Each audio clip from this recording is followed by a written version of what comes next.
Hello ladies and gentlemen, ZipStrike Army, my name is JaCubAsAlways, and welcome to Pokemon Hot Takes, where every Friday we go over your Pokemon hottest of the hot takes, where either you leave them in the comments from the previous video, or you leave them in the Discord. Discord is in the description down below. But anyways, we upload daily Pokemon content, and I know you're going to love this channel, so please subscribe, or like the video, or do both. We are on our way to 100,000 subscribers, that's the year-end goal, and I know with your guys' support, we can do it, so let's get going! First up, we have Demigod Smarta, who says legendary Pokemon have been better in the past few generations than they ever were before. GameFreak actually builds up the legends like Solgaleo, Lunala, Koraidon, Miraidon, Ogerpon, I can't pronounce that one, the new mythical, the ghost poison type since Gengar. I can't pronounce that, I'm not very good at it anyway. So the players care about them. What build-up and emotional attachment did Ho-Oh, Lugia, Groudon, Kyogre, Dialga, Palkia, especially Xerneas and Yveltal get in pre-Gen 7? The legends just go shoehorned into the climax of the story for the player to catch them.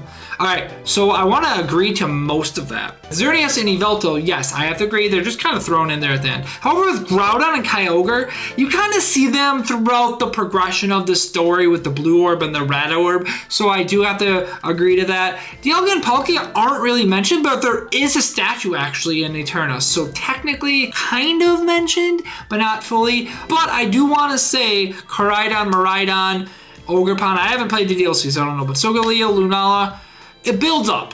I will give you that. But Zacian and Zamazenta, you said the last few generations. Zacian and Zamazenta didn't come until the end, really. Well, you saw them at the beginning, I guess. So it gives you mystique and everything around the lore of Zacian and Zamazenta. So I guess that does a better job. It does a better job than Ho-Oh, Lugia, I guess. They're briefly mentioned, but they've done a better job nonetheless. It is a hot take. I'll definitely agree to that, Demigod. But next up, we have Tenlosel saying, I'm not sure how feasible this is, but Pokemon should have an adaptive AI. Your rival's team should change to be harder to counter yours. I mentioned gym leaders shouldn't be type dependent and instead maybe have more gimmick that allows for more versatility. Also, legendaries should be pretty much unusable in the main game in any official league challenge. I agree to that last part for sure. There's a lot to unfold here. A lot. Yeah, adaptive AI should be cool. I think having a smarter AI first and foremost is what we should be looking for, because if you have an adaptive AI, I'm sure they could add that if they wanted to. However, I do want to say, I don't know how practical it would be. I think it would be great to have that, but for it to change your team, I guess it would make it for more immersive. I don't know, I can't think of words. Immersive gameplay and all of that stuff. So I think we could do that. As for gym leaders, yeah, I think having gimmicks, just like Trick Room as an option, that way you're not all locked into psychic types. You could just have a Trick Room team. Like you could have, not Son of Legends because Cresselia is in VGC, but we'll just say Cresselia and Ursaluna combo. But you could use in DDD Ursaluna combo if you wanted to, because they're not legends, but that, something like that. Or like a Sun team, you could run like Vulpix and a Chlorophyllmon or something like that, depending on where the game. If it's like early game, you want Vulpix to go to Drought, but if it's late game, you could just use Ninetales, Torkoal, or whatever it is, you know? They both get Drought and stuff, so there's a lot to go over in there. But yeah, I agree to that mostly. Josh says, hot takes, Pokemon cards. There's a lot of things that I want to say. First, it's becoming very awkward and creepy that there's only 5% kids, 45% teenagers, and 50% of adults buying Pokemon cards and Pokemon cons for their card meetings. Second, Pokemon opening packs and videos is basically boring. What's the point of wasting your money on Pokemon cards as a teenager and adult? Sure, some Pokemon cards cost more than your money, but when you're doing the math, your money you spend in a year is only half the expensive Pokemon cards you got, and it's to be PA10. It's got to be a PA10. Third, lots of Pokemon cards were sold out in market more times than the Pokemon games and Pokemon merch. And finally, Pokemon cards in fast food restaurants is highly stupid. One of the guy who is an adult posted a video to eat McDonald's mukbang for obtained Pokemon cards starters from Kanto to Galar, meaning that the guy kept eating McDonald's to get all 24 cards. It's highly unhealthy, and there is a good chance you can stroke from that. I mean, yeah, it's unhealthy to eat McDonald's every day. I mean, look at the guy who, what is the dude? Super Size Me? I think it's Super Size Me. I watched it when I was like in middle school, like 13, 14. Yeah, and then he ate McDonald's for every meal for an entire month, and he basically to see how much weight he would gain. I think he gained like I think he purposely did no exercise too. So I think it was like 30 or something pounds. I don't know, 30, 40 pounds he might have gained. I don't know. I can't remember fully. Somebody correct me in the comments. But yeah, obviously it's unhealthy. Like, don't want to eat McDonald's. Like, just ask McDonald's if I can buy it all. Or all you have to do is not eat it. I guess you could just buy it technically. Why would you? I know it's like a waste of money to just do it, but if you're just buying McDonald's meal for the car, just buy the meal and throw the food away and just go cook yourself home cooked meal. Yeah, it's technically still a waste of money, but it's still healthier to cook your own meals. But anyway, I digress. But yeah, there's a lot to unravel with this. This is a very long hot take. I'm trying to unpack all this because it's a lot. I guess how is it awkward? Like, why can't adults buy cards, I guess? Like, if they want to, it's like some people just enjoy opening packs. And I think it's kind of subjective a little bit as well.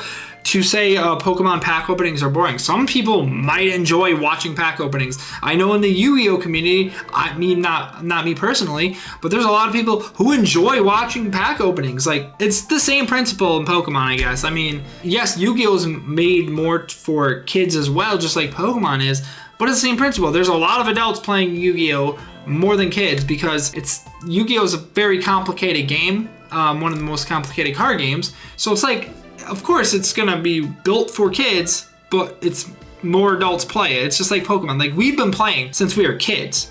So statistically speaking, when we were younger, more kids played Pokemon because of a lot of the kids. But now that we're adults who grew up with Pokemon, of course, it's gonna be more adults playing Pokemon, or just as many adults as teenagers and kids playing Pokemon, you know? That's the way I'm getting it. Anyway, next. Ahsoka or Peace Guardian says, Gen 5 to 9 all had better legends than Gens 1 through 4. All right. This is kind of difficult because that's 5 gens stuff compared to 4. So we're gonna, I mean, Gen 5 really had some awesome legends. Landorus T, Kyurem Black, Reshiram, Zekrom, oh my god. If we're counting mythicals, there's Victini, Meloetta, then Gen Mines, all the I'm counting the Paradox and just lumping them in because they have the base stats of legends. Oh my goodness, this might be a long episode of Pokemon Hot Takes, that's all I'm saying. But yeah, I mean, Xerneas, Yveltal, and what does Gens 1 through 4 have? Like, Kyogre, Groudon, Rayquaza. I mean, we're counting Mega Ray. I guess, to be fair, that was in Gen 6 when Megas were a thing. Do you really count it as a Gen 3 mon? I mean, I kind of do. We'll lump it in there. But then you have Ultra Necrozma that we haven't even mentioned yet. Like, Eternatus, Etermax, Eternatus. Like, that's not legal to use, but that thing has like 1180 base stats or some crazy stuff. So if that were legal, oh my god. But even then, like, there's things like Regieleki, which is really good. Regidrago's. I mean, there's so many great legends.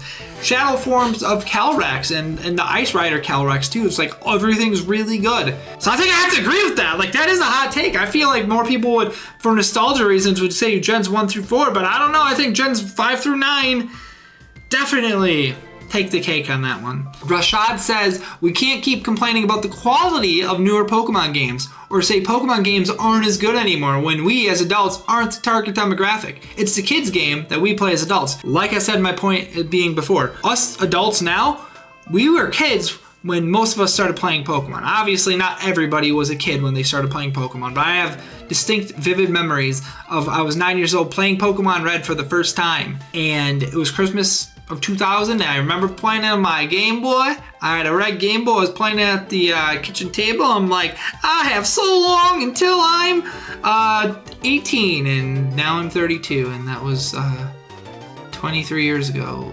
Wow, where's time go? Well then, anyway, next. Third Gen Gamer says, here's another hot take. Time to be a contrarian. Oh boy. It is okay for adults to collect Pokemon cards. There's only a bad rap about it because of the COVID demand surge when everyone was home and bored. The hype for Pokemon cards have fallen off a lot. And if Pokemon really wanted to resolve those issues, they would have resolved the supply chain issues to meet the demand, but they wanted scarcity to keep the high demand. I mean, that's probably true. I probably true. I'd have to really like think about it, but this is a quick-witted video, and yeah, I'm gonna say I agree.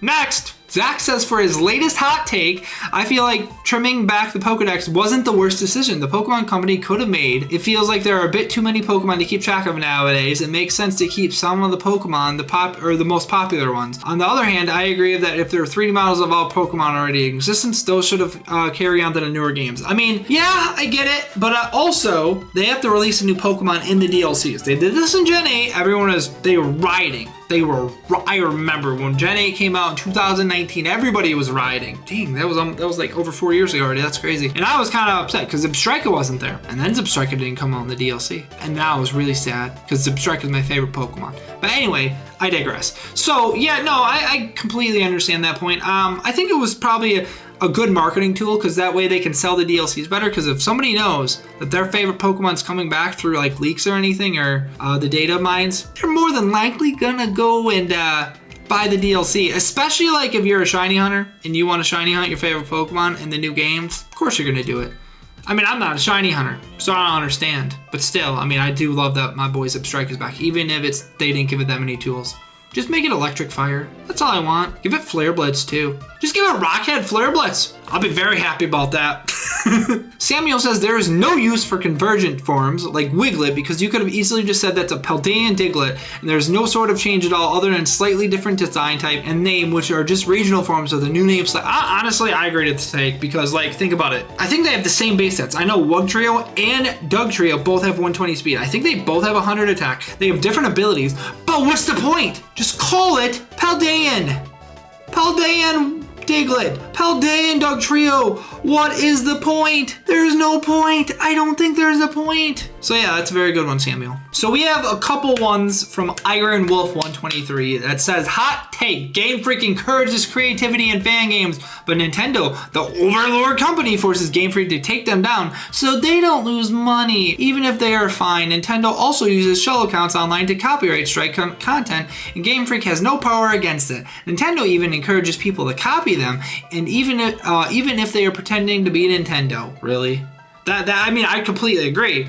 They probably do. I don't know fully to what extent they go out to do that. I know some people I've seen on Twitter, or aka X now, complain about it, or I've seen it be reposted or retweeted, whatever you want to call it. And yeah, I don't understand why they encourage it, but then you take it down. It's the same with Nuzlocke. Like, I've seen some people like say their Pokemon Nuzlocke of the normal game, base game, not even randomized, being taken down. I'm like, how can they even say that? Especially if it's like being used on an actual Switch or an actual modded DS, or why is it? Because it's modded? Like, how else do you project the gameplay to your thing? Like, you could just use an emulator to do that, and like, you wouldn't know the difference fully. Like, you'd probably know a little bit aesthetically. You wouldn't know that big of a difference, honestly. So I don't get why they do it. They should really, really, really be allowing that. Just the more the merrier. Like, if people say buy the game, if they're still buying your games and giving you money, then I don't see the big deal about it at all, if I'm being completely and utterly honest. That's a great one, Iron Wolf, but also Iron Wolf has another one, which let's get into now. He didn't really say it's a hot take, but it's basically a hot take. He says, rare candy cheating makes Nuzlocke lose their appeal and challenge. To me, the real challenge is survival, rather than going to a gym and force-feeding Pokemon candies so that they are at the same level of the gym leader's ace. It doesn't feel right, and I only use candies that I find. Pokemon Challenges is one of those people my hot take is about, since it feels boring and grinding is considered a staple of Nuzlocke. Alright, there are a few different things to say. First and foremost, one, in a normal playthrough, I want to say, if you're doing a Nuzlocke of just plain Jane White, or plain Jane Black and White 2, or Platinum, or etc., then I can understand not packing rare candies. But when it comes to ROM hacks and very, very, very difficult games, we as content creators, it's very difficult for us to really make that be a thing. Like, we don't want to sit and grind over and over and over and over again. And usually the Pokemon don't die at the beginning during grinding. Most times Pokemon don't die during grinding. I'd say only like 99% or 1%, half to 1% of time Pokemon are going to die during grinding. More than likely they're not going to. Once you get a few levels ahead, it's near impossible, because we as Nuzlockers and content creators know, hey, this mon could potentially have explosion, or we know what moves they're going to have. So we know that it's not going to happen. So we don't want to sit to do that for these hard ROM hacks. So we want to use our candies to make it easier and make it faster, so we get to the actual difficulty of the games. Because some people, and I can see it from your perspective too here, Iron Wolf, So don't get me wrong. I 100% see it from your perspective. However, I see it from the content creators, and some viewers don't want to sit and watch grinding. I've done both on stream where I've used rare candy, and some people's like, oh, you're taking that challenge away. Like my friend Michael, third gen gamer, he doesn't say care if I use his name. He has made it clear that he hates rare candies, and that's completely fair. He doesn't want me to use rare candies, but there's other people that have come in and say, why are you grinding? Just put in rare candies. I want to get to the actual battle. I want to see your strategy for this battle instead of the boring grinding part. So I totally understand both sides of the spectrum. For me personally, if I had to choose a side, I'm picking the side of using rare candies, because sometimes I just want to play the game and I want to get to the nitty gritty of the battles rather than just a boring monotony of grinding. So that's my point. Anyway, with that being said, thank you guys so much for watching this third week of Pokemon Hot Takes. If you guys have any hot takes, please leave them in the comments. Like I went over Iron Wolf's today, might go over yours next week, and also join the Discord. I ask every single Saturday for your Pokemon hot takes for the future installments. So thank you guys so much for being here. Have a great day, and I love you all. Peace.